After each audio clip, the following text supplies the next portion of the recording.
kejadiannya lebih banyak pada perempuan, 2 kali lipat dibanding laki-laki. Mungkin karena ukuran kepalanya lebih kecil. Nah, ini kejadian lebih sering pada orang Asia karena memang orang Asia itu punya bentuk mongoloid itu yang menyebabkan ukuran depan ke belakang itu lebih sempit.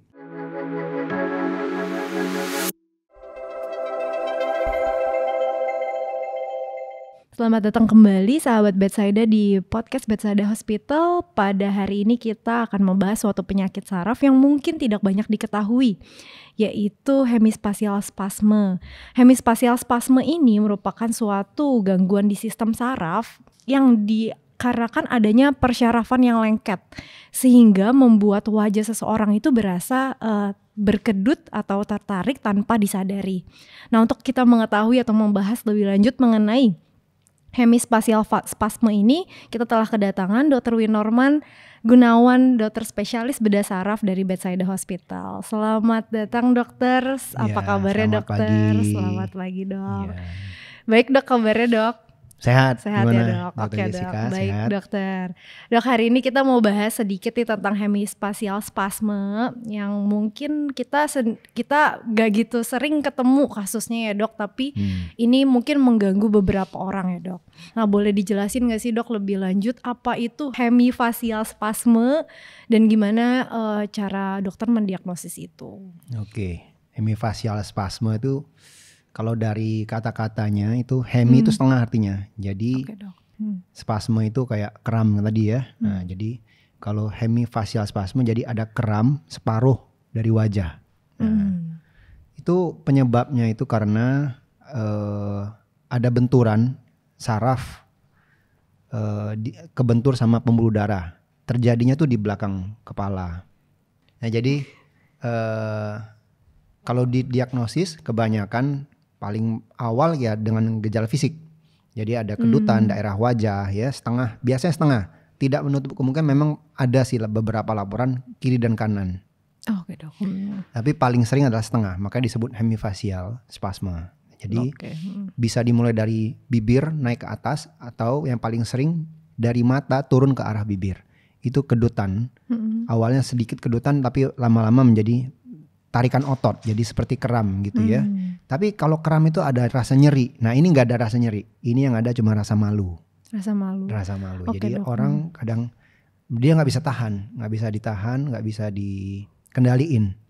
Karena setiap ada benturan pembuluh darah tersebut akan menimbulkan aksi potensi di saraf yang kita lihatnya dalam bentuk tarikan otot. Oke dokter.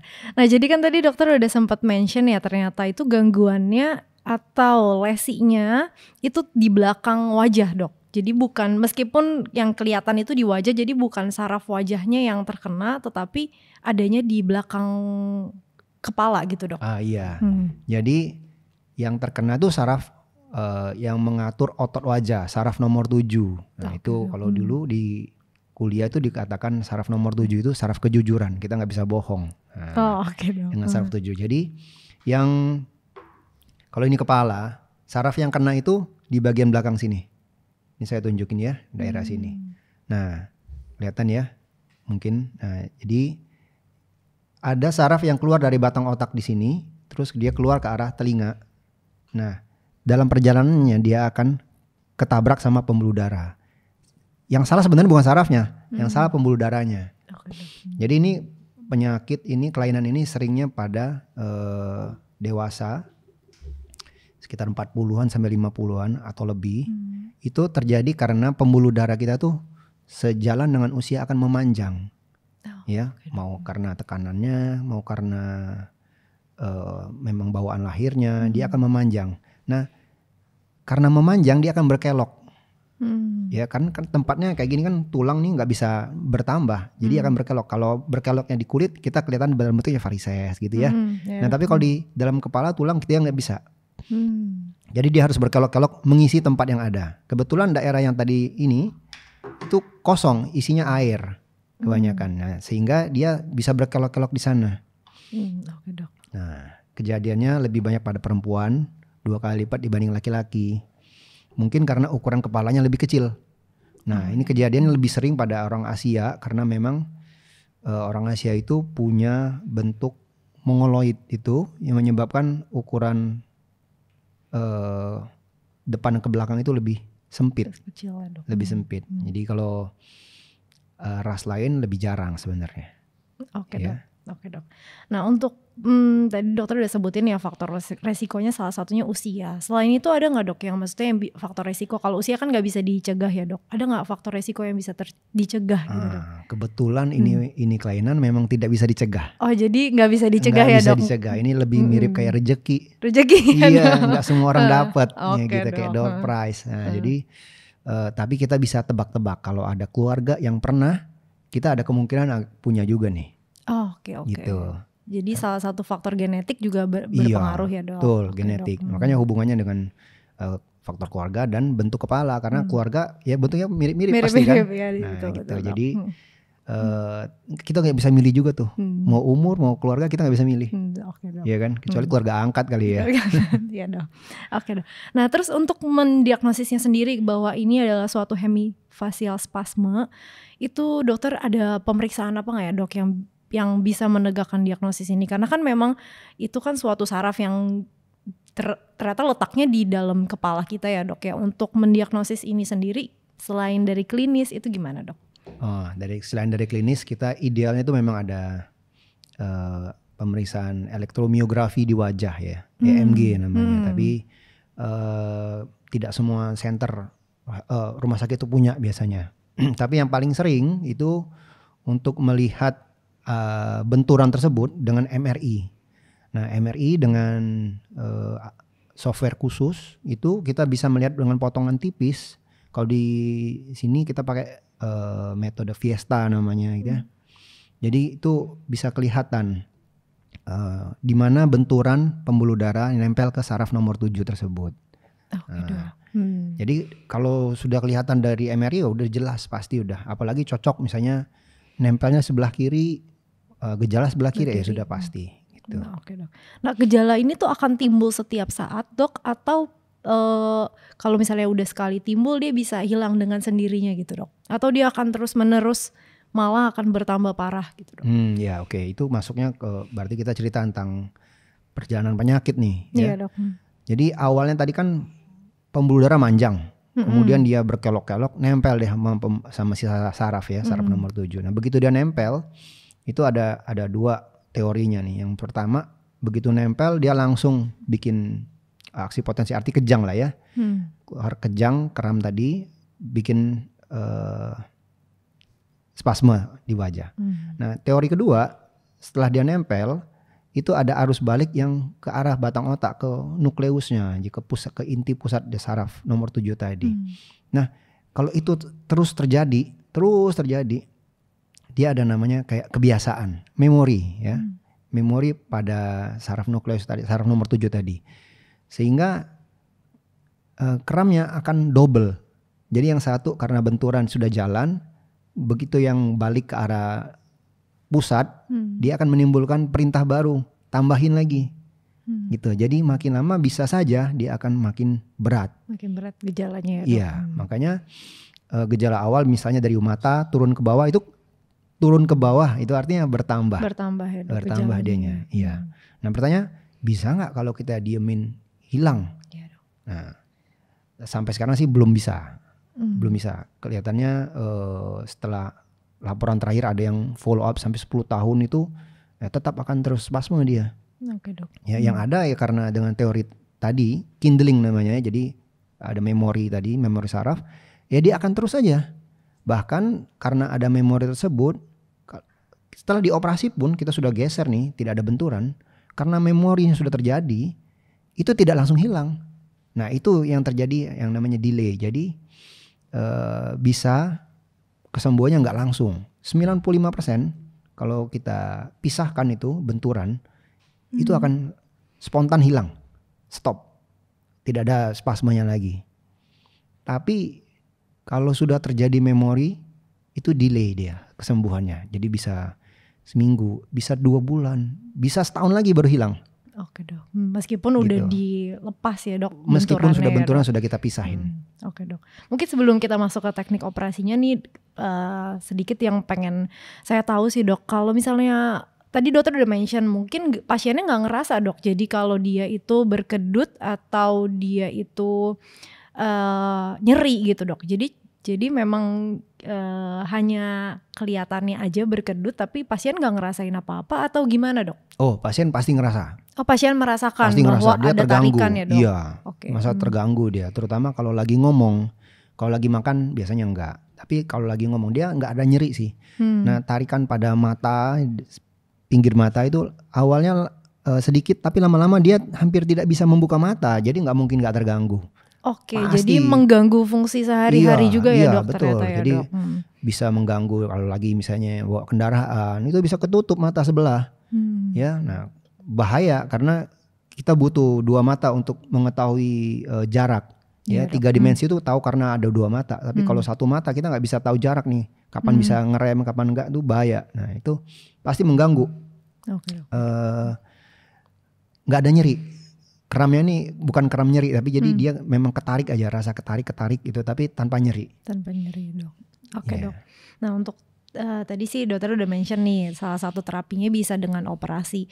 Nah kalau pasien yang gimana sih dok yang sudah perlu operasi atau memang tekniknya seperti apa untuk melakukan operasi ini dokter? Oke, modalitas untuk terapinya sendiri tuh sebenarnya ada 3 ya. Tapi dari patofisiologi tadi, dari kita ketahui tadi kita bahas tentang penyebabnya, ya jelas kalau kita pengen menyelesaikan masalah kita harus pisahkan itu benturan. Jadi mau tidak mau yang paling ideal adalah operasi.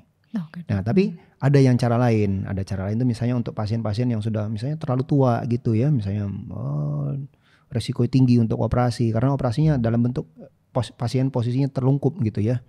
Jadi kalau yang resiko tinggi begitu terpaksa kita dengan cara lain, misalnya dengan botox. Ya, jadi kita suntikin supaya dia tidak kita lumpuhkan lah ya. Botox itu kan kerjanya dia menghambat kontraksi. Nah, jadi sebenarnya tetap terjadi kejang saraf, tapi sarafnya enggak bisa memerintah otot untuk keramnya, enggak bisa narik. Nah, gitu. Jadi kita bikin lumpuh secara paksa. Nah, cuman botox itu kan toksin. Toksin itu tentu akan menimbulkan antitoksin dari tubuh kita sehingga ada jangka waktu. Jadi kalau suntikan pertama misalnya bertahan 3 bulan, setelah itu dia akan hilang. Kita harus suntik lagi. Makin lama mungkin kalau antitoksin kita cukup baik, badannya cukup sehat, jaraknya makin pendek. Jadi awalnya 3 bulan, nanti berikutnya mungkin 2,5 bulan, 2 bulan, 1,5 bulan, terus makin pendek. Gitu. Itu kelemahannya. Tapi itu adalah salah satu modalitas yang bisa dilakukan. Ya, apalagi kelemahannya berulang, kemudian mahal ya. Karena botox itu saat ini masih dianggap obat untuk kosmetik. Nah itu yang sedikit rumit. Tapi pernah kalau kita bisa jelasin ke asuransi gitu ya, bisa kok ya. Bahwa itu terapeutik ya dok, bukan hanya untuk kosmetik ya dok. Iya. Nah, terus modalitas lain kita bisa kasih aliran listrik ya. Jadi kayak kita potong tapi dalam bentuk setrum listrik dari belakang sini. Jadi ada stylomastoid, itu kita masukin jarum dari belakang, dari samping ya, dari samping masuk, terus kita bakar. Tapi efeknya ya kelumpuhan wajah malahan, jadi mirip kayak Bell's palsy. Ya. Jadi kalau senyum dia ketinggalan sebelah. Cuma kadang-kadang kan pertanyaannya target terapinya apa? Menghilangkan kedutannya hilang tapi jadi lumpuh. Jadi lumpuh ya dok. Gitu. Ya. Kalau teknik operasi yang dokter kerjain, nah teknik operasi yang terakhir itu kita dengan akses dengan membuka tulang kepala. Lubangnya kecil sih, 2 cm sampai 3 cm dari belakang sini. Ya, dari belakang kita masuk supaya mencapai lokasi ini tadi. Masuk, kemudian kita cari pembuluh darah dan sarafnya. terus kita geser. Nah, biasanya untuk mempertahankan si pembuluh darah itu supaya tidak balik, kita selipkan bahan implan ya. Bahan implan itu yang saat ini di anut itu pakai teflon namanya. Jadi bentuknya kayak kapas. Jadi bukan teflon untuk panci gitu. Nah, jadi teflon itu kan merek dagang sebenarnya. Sebenarnya PTFE itu sebenarnya plastik, tapi yang di approve untuk jadi bahan implan. Jadi dia sangat biokompatibel, tidak menimbulkan reaksi apapun di badan. Walaupun ada tetap yang melaporkan terjadi peradangan. Nah, jadi kita geser itu pembuluh darah, kita selipkan si teflon. Nah, sehingga dia tidak bisa menekan si saraf lagi. Jadi plastiknya tuh nggak tebel, bentuknya kayak serat, sehingga dia ada bantalan. Nah, jadi kalau pembuluh darahnya berdenyut ya masih ada shock breaker lah ya, nah, ketahan dia gitu. Nah itu kemudian kadang-kadang ya kita tambahin sedikit lem supaya dia bertahan. Nah, apakah operasi ini menjamin 100% hilang ya tadi? 95% hilang spontan. Tapi kalau sudah terjadi memori nggak langsung. Kita harus tunggu, terpaksa nunggu. Selagi nunggu kita bisa mungkin kasih obat ya. Biasanya memang nggak ada, belum pernah ketemu orang yang kalau sakit langsung pengen dibedah tuh belum ada. Ya, pasti pengennya obat apa sih obatnya. Nah, memang obat itu yang kita pakai biasanya, obatnya misalnya golongan-golongan karbamazepin gitu ya, yaitu untuk membuat saraf itu lebih lambat aja kerjanya. Jadi mestinya kalau disentuh terus dia langsung ngirimin sinyal. Nah ini disentuh dia belum mau ngirim sinyal gitu. Nah itu fungsi obat itu di blok gitu di sana dia, jadi ya lambat nih gitu. Nah itu yang kita kasih terus. Ya biasanya gitu sambil menunggu 1 tahun biasanya, paling sedikit 6 bulan lah. Setelah 6 bulan ternyata nggak hilang-hilang, kita bisa periksa ulang apakah terjadi lagi gitu. Kadang-kadang memang teflon itu bisa, kan teflon tuh licin ya. Itu makanya pakai di panci itu karena dia licin sekali. Dia bisa licin juga di pembuluh darah. Jadi dia bisa slip. Oh, jadi bisa berpindah gitu ya posisinya ya, betul, Dok? bisa geser. Karena kan pembuluh darah tuh berdenyut, dia goyang aja gitu kan. Nah, dengan goyang itu dia bisa aja slip si teflonnya. Ya terpaksa itu, kalau kayak gitu ya terpaksa kita pasang lagi. Berarti open lagi ya, Dok? Open lagi terpaksa. Oke, Dok. Nah mungkin ini yang banyak orang takut ya kalau dengar kata operasi, Dok. Sebenarnya ya resikonya gimana sih, Dok? Dengan kan tadi dokter udah bilang hasilnya sih 95% akan rilis spontan, akan balik spontan. Nah kalau dari resikonya sendiri itu gimana, Dok? Ya resiko semua tindakan medis termasuk makan obat itu ada resiko sebenarnya. Ya kan? Kalau tindakan operasi ya secara umum tentu ada infeksi, bisa berdarah. Nah tapi khusus untuk bidang ini yang paling sering itu gangguan keseimbangan, karena kita akses kita itu dari otak kecil. Nah kebetulan otak kecil itu ngurusin masalah keseimbangan. Kemudian saraf nomor 7 dan 8 itu saling nempel dia. Kayak perangko dia nempel terus kayak gitu ya. Nah jadi saraf nomor 8 itu ngurusin keseimbangan juga dia. Keseimbangan dan pendengaran. Nah nomor 8 sebutnya ya. Jadi yang paling sering resiko yang terkena itu nomor 8 ikut cedera, sehingga yang terjadi biasanya gangguan keseimbangan tadi sama gangguan pendengaran. Ya, gangguan pendengarannya bisa temporer, bisa permanen. Walaupun jarang, tetap harus ketahui oleh pasien kan ya. Ya betul. Nah, kecuali 2 tadi, karena saraf 7 yang terkena, kadang saraf 7 juga bisa jadi lumpuh. Nah, untuk pertimbangan kita nggak bisa lihat pasti dari MRI, kita hanya bisa lihatnya dari saat operasi.